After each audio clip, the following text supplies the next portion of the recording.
안녕하세요. 대구부동산 스타디입니다. 오늘 대전 지역 한번 살펴볼게요. 8월 6일자 자료로 살펴봅니다. 규제 해제 약발 안 받는 대전, 대구와 마찬가지로 해제 약발이 안 받습니다. 정말 이 투자자 입장에서는 정말 킹받는 그런 상황인 것 같습니다. 청약시장은 처참해질 듯 대구, 부산, 울산 이런 지역들 살펴보니까 청약시장이 아주 처참합니다. 그나마 청약시장이 좀 흥하라고 규제지역을 해제해 준 것 같은데 아직 조정 대상 지역이라는 명예를 아직 짊어지고 있는 상태에서 쉽지는 않아 보입니다. 세종과 운명을 같이 할까? 세종시 심한 경우에는 하락률 40%까지 나오더라고요. 대전과 세종은 상당히 닮아 있는 부분이 많이 있는데 어떻게 될지는 더 추후 상황을 지켜보도록 하겠습니다. 자, 요거 한 달 전에 자료 다시 그대로 한번 활용합니다. 규제 풀린 대구, 매물만 더 쌓여간다. 매물이 좀 쌓이다가 근래 들어서 다시 매물 그만 쌓아라라는 정책을 내놓으면서 오히려 규제 해제했을 때보다 다주택 허용되는 분위기로 가니까 오히려 매물이 줄어드는 그런 현상들이 나타나더라고요. 투기 가열 지구만으로 투자 매력은 없어 보입니다. 가장 최근 8월 1일자 자료 대전 큰 폭의 하락은 아니에요. 대구와 세종의 중간 정도, 전세 가격도 그렇고 어쨌든 대구와 세종의 중간 정도 자리는 유지하고 있다. 중간이 나가네. 중간이 아니고 세종, 대구, 대전. 줄을 세운다면 세종, 대구, 대전, 기타 이렇게 줄을 세우면 될 것 같은 그런 느낌이 들어요. 큰 폭의 하락은 어느 정도 좀 수습이 된 분위기. 분양 예정 물량이 얼마나 많은지 부동산 114에서 찾아보니까 당장이 많네요. 분양시 지금 현재 진행 중인 건 분양 성적도 다 하면은 한번 조사를 한번 해봐야 되겠어요. 규제 해제 대기가 무섭게 분양이 나온다? 짜고 치는 고스톱 아닌가? 이런 느낌? 그리고 추후에 분양 또 모든 분위기가 안 좋아질 걸 대비해서 이 예정 물량들 생각보다 빠르게 분양 청약 시작할 것 같습니다. 생각보다 많아요. 생각보다 많습니다. 그래서 규제 해제해줬구나. 정부의 생각은 그것밖에 없어요. 250만 플러스 알파를 지으려면 야, 빨리빨리 쳐내. 그리고 좀 성공해. 이런 느낌. 근데 시장 참여자들이 반응이 없어요. 가격지수 변동률 매수심리 보시겠습니다. 매수심리. 지금 매수심리도 거의 바닥인데 10.4. 전국에서 거의 꼴찌 수준이잖아요. 세종시는 물론 한 자릿수긴 하지만 거의 꼴찌 수준이에요. 제일 우려스러운 부분은 매수세가 0이라는 거. 노란선이 바닥에 딱 붙어 있거든요. 세종시가 몇 개월째 매수세가 0 바닥에 붙어 있어요. 좀 뒤늦은 감은 있지만 뒤늦게 매수세가 조금 남아 있었다는 느낌도 있지만 지금은 같이 세종시를 오히려 더 닮아가는 듯한 모습이에요. 매도 물량, 임대 물량 보시겠습니다. 매도 물량은 전국적으로 다 줄어드는 추세에 있어요. 지금 조금씩 줄어들어요. 근데 절대량이 많다. 과거에 비해서 전월세 대란이 일어날 정도 되려면은 지금 전세 물량의 절반으로 줄어들어야 돼요. 그러면 약 6천 가구 정도 되는 집을 공실로 놔둬야 돼요. 집주인들이 또라이가 아닌 다음에야 그렇게 공실로 내버려 둘까요? 갈비만 아깝게 낼까요? 그렇진 않을 것 같습니다. 전세 물량은 오르락 내리락 하지만 좀 상대적으로 안정된 임대시장은 늘 대전과 세종은 좀 안정된 느낌이었는데 근래 들어서 월세 물량이 대전과 세종 약간 늘어나는 듯한 느낌이 들었어요. 전체 임대 물량은 연초와 대비했을 때 거의 큰 변동 없다. 큰 변동이 없지만 오로지 외생 변수에 의해서 금리라든지 아니면 경기라든지 이런 부분에 의해서 좀 임대 가격이 좀 떨어지는 그런 현상들은 나타나는 것 같습니다. 거래량 거래대금 보시겠습니다. 마찬가지로 규제 해제된 7월 이후에 거래량이 크게 달라지진 않아요. 물론 약간 일부의 회복은 있을 걸로 보입니다. 6월의 거래량은 살짝 뛰어넘겠지만 또다시 8월의 거래량이 다시 우려스러운 모습으로 또 가고 있어요. 최근 일주일치의 가격 상단 부분만 가지고 와봤어요. 한 15%. 그리고 갑자기 가격대가 3억 밑으로 뚝 떨어져요. 대전도 아파트 값이 꽤나 비싸다고 들었는데 고가의 아파트들 거의 거래가 안 된다는 거죠. 10%, 한 20% 이상, 한 25% 정도, 10% 정도. 공통적으로 전국이 이 현상 겪고 있어요. 대구는 30%의 빈도가 조금 자주 출몰하는 편이고요. 세종은 40%가 등장했고 부산은 20%, 울산 20% 요 정도 하락률이 근래에 많이 나타나고 있습니다. 10% 여기 30% 이상 하나 꿈에 그린 3차 요런 건 좀 직거래 좀 가능성도 있어 보이긴 하지만 어쨌든 요 무시하지는 못한다. 요 옆에 나타나는 숫자들 나중에 요거 직거래들에도 처음에 나타나지만 나중에 중개거래에도 요런 현상들이 나타납니다. 여기도 30% 정도 하락. 야, 요 느낌이 세종의 느낌이 스물스물 좀 나는 것 같습니다.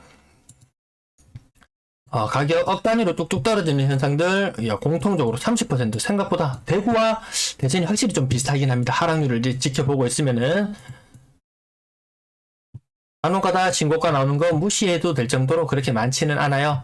요것도 30% 이상, 거의 한 35% 정도. 야, 요거 느낌 보니까 좀 세종 느낌 나요. 대구는 그래도 30%를 어떻게든지 지키려고 하는데 이런 현상도 있네요. 한 20%, 20%, 10%, 20%. 알죠. 지금 이 설명을 드리면서 제가 제 대구 자료 가격을 보고 하락률을 말씀을 드리는 게 아닌가 싶은 느낌이 들 정도의 좀 비싼 느낌이 들죠. 여러분들 맞죠? 딱 대구 사람들 중에서는 아직도 전국적인 분위기를 모르고 대구 집값이 이렇게 많이 떨어지는데 다른 지역은 어때요? 라고 이렇게 조심스럽게 물어보는 분이 계시는데 전국이 똑같다고 늘 말씀을 드리고 있습니다. 건당 거래대금 2억 6,800만원. 근래 조금 떨어졌는데요. 이슈가 있을 때만 조금 상승하긴 하는데 2억 9천만원 정도 수준이면 대구와 대전의 집값이 거의 이제 좀 비슷해지는 듯한 그런 느낌이 들어요. 거래량은 다시 이런 큰 산을 이루기에는 힘들다. 세종과 더불어서 같이 박차고 나가던 2019년의 가을, 대구는 2020년의 가을이 굉장히 공포스러웠다면 대전과 세종은 2019년이 아주 불타올랐었죠. 근데 이런 순환매 장르들이 그나마 가능했던 1년씩이나 이런 텀이 있었던 게 가능했다면 지금은 텀이 없어요. 지금 텀이 없어요. 대구 사람들이 대전 가서 투자할까요? 대구 사람들 내 코가 적자라고 못 가요. 대전 사람들 대구 와서 투자할까요? 야, 나 내 코도 적자야. 서로 똑같은 입장에 놓여 있어요. 그래서 순환매 기대하기 힘들면서 시장은 거래는 거의 뭐 과거처럼 과거의 영광을 찾기에는 가능할까 이런 생각이 들 정도입니다. 6억 이상 거래량 전혀 살아나지 않죠. 이때 과거에 화려했던 시절 다시 올 거라는 비중 반. 야, 그래도 부동산은 우상향이야. 다시 오를 거라는 비중 반. 이런 마음으로 저는 지켜보고 있습니다. 6억 이상 거래 비율 절반 정도 수준. 대구는 그래도 10% 정도 되고 부산도 10% 정도 되는데 6억 이상 비율이 조금 대전이 약하긴 하네요. 분양권 거래량은 바닥을 기고 있고 전체 매물도 많지 않을 것이고 지난번에도 이렇게 왜 이렇게 싸지라는 느낌이 들었었는데 좀 외곽동인가요? 봉산동? 좀 이름을 들어본 것 같은 느낌도 드는데 어쨌든 가격이 좀 낮은 느낌이죠. 여기에 대해서는 제가 모르는 부분이라서 멘트는 안 드릴게요. 아시는 분들 참고를 해주시면 되겠고요. 전세 거래량 6월 7월 들어서 갑자기 뚝 떨어지는 현상 나타났어요. 이게 1월달 거래량 대비 한 500건. 야, 그때는 1월달은 성수기고 지금은 비수기야. 물론 비수기도 있지만 임대차 3법의 영향도 여기 지금 미치고 있습니다. 자, 가격 상단 부분부터 마찬가지로 억 단위씩 하락하는 것, 억 단위씩 하락하는 비중이 거의 절반 정도 이상 될 거예요. 절반 정도. 대구가 그 현상을 겪고 있는데 만만치 않다. 오히려 전세 가격이 상대적으로 대전과 세종은 안정되어 있음에도 불구하고 많이 떨어진다. 대전과 세종 똑같은 느낌이 들어요. 억 단위로 하락하는 거 동그라미만 치니까 상당합니다. 요건 2억이에요. 비슷하죠. 확실히 전세 하향세를 막을 수 없습니다. 임대인, 임차인 서로 대비를 잘해서 서로 분쟁 없이 잘 마무리되기를 바라겠습니다. 미리 이렇게 알고 있으면 준비가 되는데 모르고 있다가 그 임대인의 경우에도 야, 나 5% 올려야지. 2 플러스 2는 5% 올릴 수 있대 라고 생각하고 5% 올리려고 봤는데 5% 한 2천만 원 정도 올리려고 마음속으로 딱 생각을 하고 있었는데 주위에 전세 가격이 1억 2억 떨어져 있는 거예요. 그래서 새롭게 임차인을 못 구하고 기존에 있던 임차인이 나가려고 하니까 돈을 못 돌려주고 이런 분쟁들이 끊임없이 일어나고 있습니다. 이게 전국 공통이에요. 전세 보증금 합. 이거 보시면 전체 전세 시장의 규모가 좀 줄어들었구나. 요렇게 이해하시면 될 것 같고요. 평균 전세 가격도 어렴풋이 떨어지는 듯한 현상 느껴지시죠? 여기 빨간색 선과 갈색 선, 22년의 갈색 선과 21년의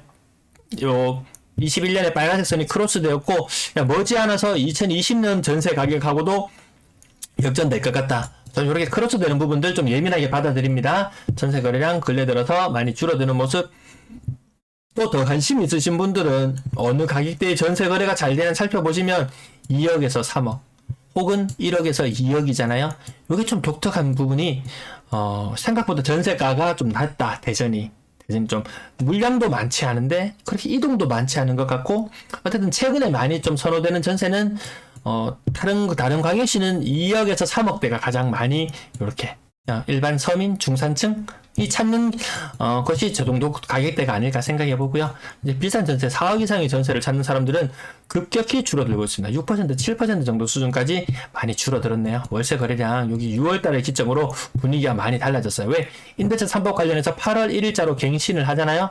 그럼 2+2와 관련 지어서 생각해 본다면 이미 이 시점부터 계약을 하기 시작해야 된다. 가을장을 대비한다. 그러면 아마 7월달, 8월달 되면 거래량이 많이 나타나줘야 될 건데 생각보다 거래가 많지는 않을 것 같습니다. 평균 월세 가격이 올랐지만 부산은 60만원 정도 수준, 대구는 55만원 정도 수준, 뭐 이 정도예요. 그래서 뭐 그 다음에 광역시를 꼽아본다면, 대전을 꼽아본다면 대전은 월세 가격이 전년도에 비해서 높았지만 그렇게 높기만 한 것은 아니구나. 그리고 조만간에 예전에 월세 가격들과 가격이 크로스되는 현상도 나타날 수 있겠구나. 보증금은 예년 대비 약간 높아진 모습이고요. 근데 임대시장 거래량이 급격하게 줄어들고 있다. 그 와중에 월세 매물은 좀 상대적으로 좀 늘어나잖아요.